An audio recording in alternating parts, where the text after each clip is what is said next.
नमस्ते दोस्तों, मैं अनु। स्वागत है आपका मेरे यूट्यूब चैनल स्त्री प्रेप एमपीपीएससी में। रोज़ की तरह सुबह उठ के चाय बना करके पढ़ने के लिए बैठ गई हूँ।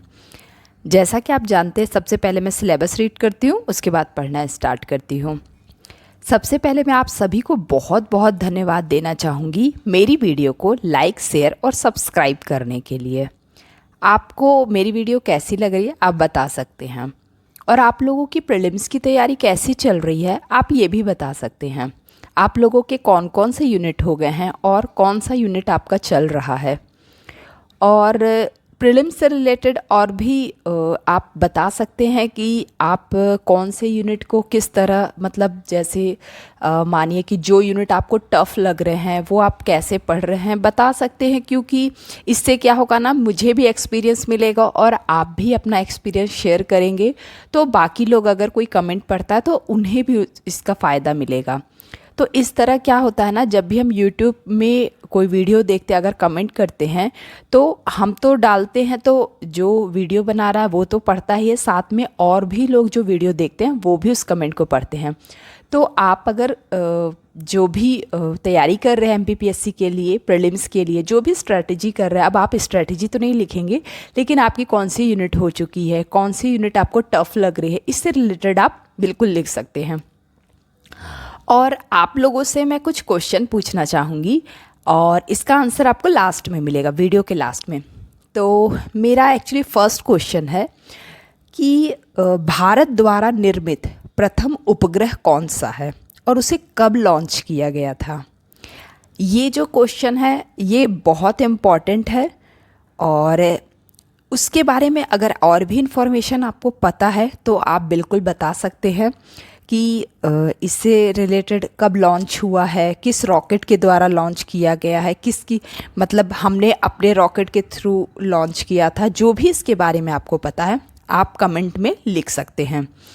और मेरा इसी चैनल के नाम से टेलीग्राम में ग्रुप है, तो आप वहाँ पर भी ऐड होकर के मुझसे पूछ सकते हैं जो भी आपको पूछना हो, और वहाँ पे भी आप कमेंट का आंसर दे सकते हैं, क्वेश्चन का आंसर मतलब दे सकते हैं।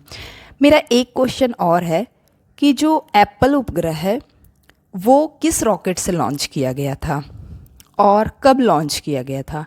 ये दो क्वेश्चन है, और एप्पल से रिलेटेड जो भी आपको इन्फॉर्मेशन पता है आप बिल्कुल कमेंट कर सकते हैं।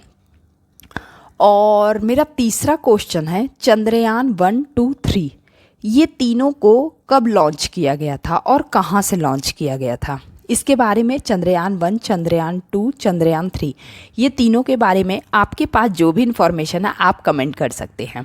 इससे क्या होगा ना कि आप अगर राइट लिखते हैं तो इससे आपका भी जो राइटिंग स्किल है वो अच्छा होगा, और आपको रिकॉल होगा, लिखने से हमेशा से रिकॉल होता है। और मेरा फोर्थ क्वेश्चन है कि भीमा नायक जो हैं उनको फांसी की सज़ा कहाँ दी गई और कब दी गई है। तो इसका आप जवाब दे सकते हैं। इन सभी के आंसर आपको वीडियो के लास्ट में मिलेगा। और मेरा लास्ट क्वेश्चन है कि निमाड़ का गौरव किसे कहा जाता है। निमाड़ का गौरव जो है वो किसे कहा जाता है। ये 4-5 क्वेश्चन है जिसका आंसर आप कमेंट में कर सकते हैं, और इन सब का आंसर आपको मिल जाएगा वीडियो के लास्ट में। और आप लोगों की जो करंट अफेयर है वो आप कहाँ से कर रहे हैं आप मुझे बता सकते हैं। जैसे मैं आपको अपना बता दूं कि मैं एमपी के करंट के लिए एग्ज़ामपीडिया जो है वो रेफ़र करने वाली हूं, तो वो अभी आई नहीं है। तो उत्कर्ष क्लासेस में सर ना भी एक वीडियो डाले हैं, मैं उस क्लास को देख रही हूँ। बहुत लंबी वीडियो है, 11 घंटे की वीडियो है, तो उसके कुछ घंटे मैं देख चुकी हूँ, तो मैं वहाँ से अभी पढ़ रही हूँ, क्योंकि हमें सजेस्ट किया गया है कि वो देखने के लिए। और फिर उसके बाद फिर एग्ज़ामपीडिया आएगा तो फिर मैं उससे पढ़ूँगी। और स्पीडी जो है मैं ऑर्डर तो कर दी हूँ बट अभी तक आया नहीं है, तो वो आने के बाद फिर मैं आपको वो दिखाऊंगी। और उससे मैं राष्ट्रीय और अंतर्राष्ट्रीय का जितना भी करंट अफेयर है वो मैं स्पीडी से करूँगी। और हमें सॉफ्ट कॉपी दे दिया गया है स्पीडी का, तो मुझे जो भी टारगेट मिलता है तो मैं स्पीडी से ही पढ़ती हूँ, वो सॉफ्ट कॉपी जो मेरे पास जो है। ठीक है। और आप लोग करंट अफेयर कहाँ से कर रहे हैं, आप मुझे कमेंट कर सकते हैं।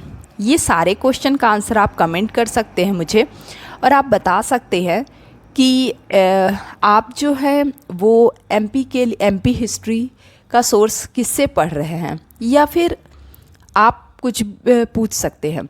अब मैं आपको एक बात और बताना चाहूँ, मुझे एक कमेंट आया था कि सारांश के भारत का भूगोल पढ़ने के लिए सारांश के बुक लें या फिर महेश वर्णवाल की। देखिए क्या होता है ना कि अब जो बुक होते हैं उसमें काफ़ी डिटेल में दिया रहता है। जैसे अगर हम एक टॉपिक उठाते हैं प्रायद्वीपीय भारत, प्रायद्वीपीय पठार, ठीक है, तो उसमें क्या है ना, उससे रिलेटेड बुक में काफ़ी डिटेल में दिया होगा, जिससे आपका प्रीलिम्स और मेंस दोनों प्रिपेयर हो जाएगा।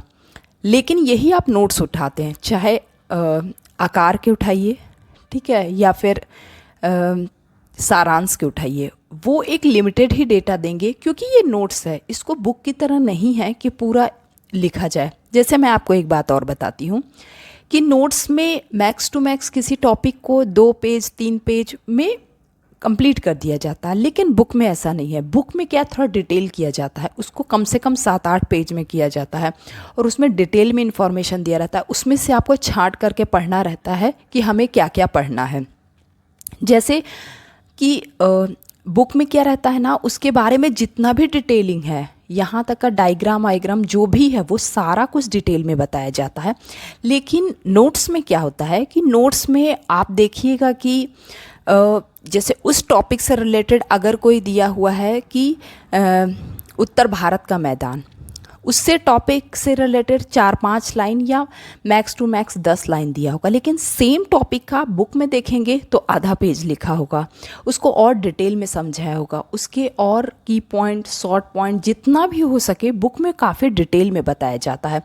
तो आप लैंग्वेज देखिए, आप टाइम देखिए। अगर आपके अटेम्प्ट अभी काफ़ी टाइम है तो आप सबसे पहले बुक रेफ़र करें, नोट्स आप बाद में रेफ़र करें। जैसे कि जो लोग 26 के लिए प्रिपेयर कर रहे हैं वो बिल्कुल बुक उठाइए, क्योंकि आपके पास अभी बहुत टाइम है, पूरा 2025 बचा हुआ है, तो आप बुक से पढ़ना स्टार्ट करिए। उसके बाद जब आपकी तैयारी बुक से हो गई हो, या फिर सारे सब्जेक्ट की आप बुक मत उठाइए, कुछ कुछ सब्जेक्ट के बुक उठाइए, कुछ के नोट्स उठाइए। इससे क्या होगा ना कि आपके लिए बहुत बेनिफिट रहेगा। जैसे बुक पढ़ने में टाइम लगेगा, आपको ऐसा नहीं लगेगा कि अभी तक हम एक ही बुक पढ़ पाए हैं या एक ही 2 सब्जेक्ट हो पाए, तो आप मिक्स करके पढ़िए। कुछ सब्जेक्ट के बुक ले लीजिए, कुछ सब्जेक्ट के नोट्स ले लीजिए। जो आपको इजी सब्जेक्ट लगते हैं उसके आप नोट्स भी पढ़ सकते हैं, बुक भी पढ़ सकते हैं, ये आप डिसाइड करिए। जैसे मैं लक्ष्मीकांत पढ़ रही हूँ पॉलिटी के लिए, वो बहुत अच्छी बुक है, मुझे बहुत अच्छी लगी, तो मैं उसी से पढ़ रही हूँ। लेकिन जो सोशियोलॉजी है वो नया टॉपिक ऐड हुआ, अब उसके बारे में मैं ज़्यादा डिटेल नहीं पढ़ूँगी, तो इसके लिए मैंने सिविल जॉब्स के नोट्स उठाए हैं। और मैं इसी तरह आपको भी एडवाइस दूंगी कि आप डिसाइड करिए कि आपको बुक से करना है या नोट से, और आप अपने कमेंट का जवाब दे सकते हैं। वैसे ये मेंस से रिलेटेड मैं आपसे बोलने लगी थी, आप प्रीलिम्स पे फोकस करिए, बहुत सारे एमसीक्यू लगाइए। और आप एक काम और कर सकते हैं, अगर आपको एमसीक्यू लगाना है तो आप निर्माण की बुक आई है अभ्यासिका करके, उससे भी लगा सकते हैं।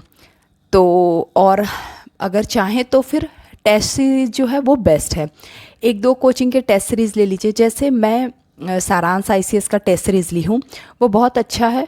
तो जो भी टॉपिक मैं पढ़ती हूँ उससे 1-2 टेस्ट लगाए हैं मैंने, सारे टेस्ट नहीं लगाए हैं, क्योंकि मैं थोड़ा रिवीजन पे फोकस कर रही हूँ, बार बार रिवाइज कर रही हूँ, ताकि वो चीज़ मुझे याद हो जाए। और टेस्ट के बारे में फिर मैं आपको जब दूंगी तो मैं आपको और डिटेल में बताऊंगी। आपको मेरी वीडियो कैसी लग रही है आप बता सकते हैं।